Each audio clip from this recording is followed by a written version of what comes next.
Make money for free on KDP, is it possible? Yes, but you're gonna need to know some things in order to give you the best chance, and I'm gonna cover it in this video.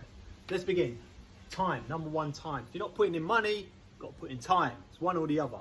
Okay, you can't have your cake and eat it on this, guys.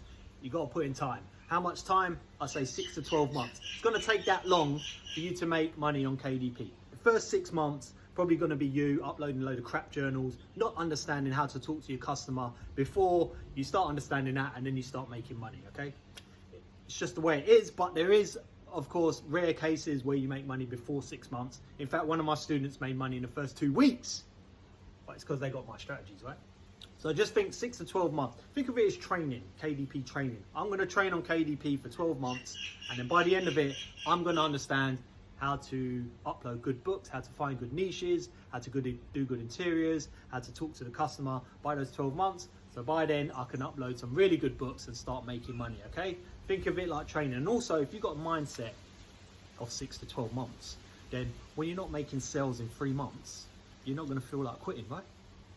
Okay? Because you know, I'm gonna go at this for 12 months. So think 6 to 12 months, I'm gonna go at this.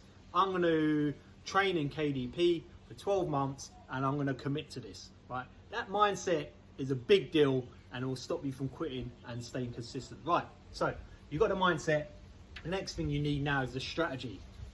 There's no point going at it and trying to do loads and loads of books in all sorts of different niches. You need some sort of strategy. So think in terms of low competition. You haven't got money to get your book in front of customers. You haven't got money to do really intricate interiors, right? You've only got time, and your time is limited. So think, I've got to be clever. I've got to go after niches that have low competition, niches that I know and understand well enough to give me an advantage over other sellers. So understanding your niche, or knowing someone that understands the niche, will give you a massive advantage over someone with loads of money that doesn't know a niche, that's just chucking their money and doing loads of crap covers and designs, that doesn't talk to the customer just because they got money. But you're going to come in, you're going to be clever, you're going to be strategic, and you're going to know that niche, or know someone that can check that niche. Let me give you an example. Just say you're going after a goal setting book. I always talk about goal setting books. I love goal setting, right? Just say you're going after goal setting books, but you know nothing about goal setting, but you know someone like me that is obsessed with goal setting. So you say, Jace, just done this book, it's a journal. Would you use this book or journal? I look at it, I say, that's all right, but you're missing, like, I need to be able to fill in this. I need some blank pages to write about stuff.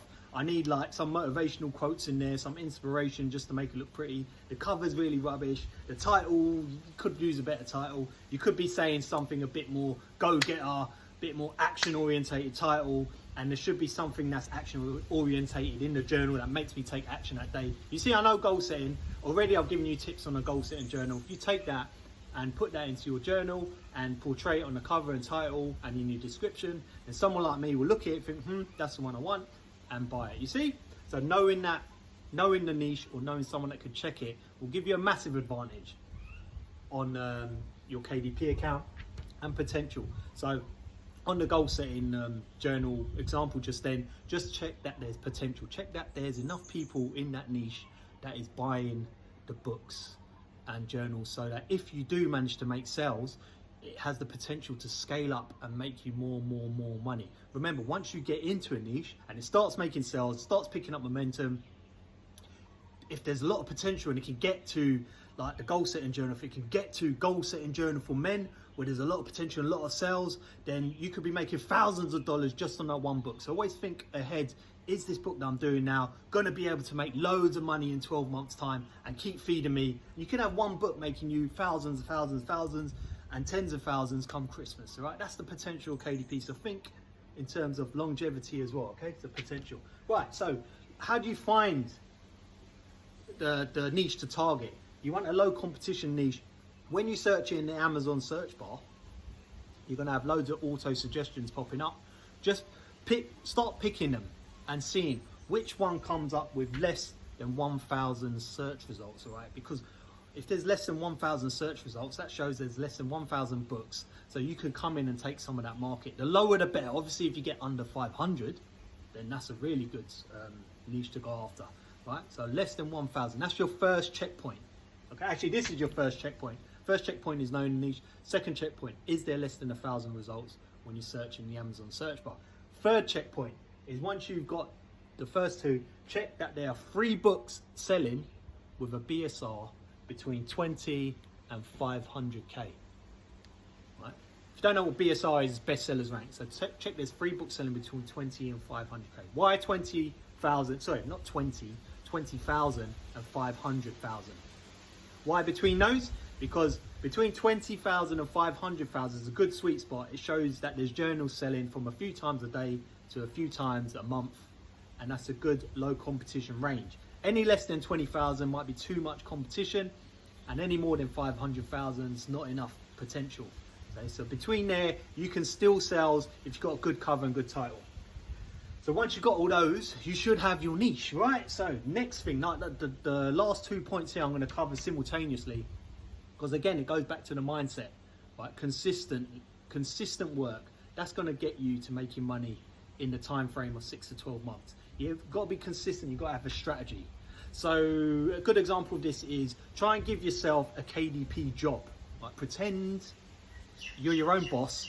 You're telling yourself, right, you've got 12 months. I want one book in the first month. I want 2 books in the second month. And then by the third month, I want you to give me 5 books. Okay, you can see, giving yourself some sort of strategy. Sorry, there's a bike in the background. Give yourself some sort of strategy that will push you to be consistent. If you're your own boss in this and no one else is telling you what to do, you have to have some sort of strategy to follow. Okay, so write it down. What do you want to achieve in the first month? 1 book. You don't know KDP, that's fair enough. 1 book. I'm going to publish my first book by mid-April, just say. All right, next strategy. I'm going to publish 2 books by mid-May. Then I'm going to publish 5 by mid-June. By about June, July, August, say August, you want to be publishing a book every single week. This is a good strategy. Stick to your strategy. And also it takes you out of the mindset of trying to make money, right? Because all you're doing is following your strategy, you're being consistent, and you know over a period of time, 12 months, this is what I'm going to do. And then at 12 months time, then I'm going to check if I've made money. And if you follow all this, you definitely would have made money. Subscribe for more.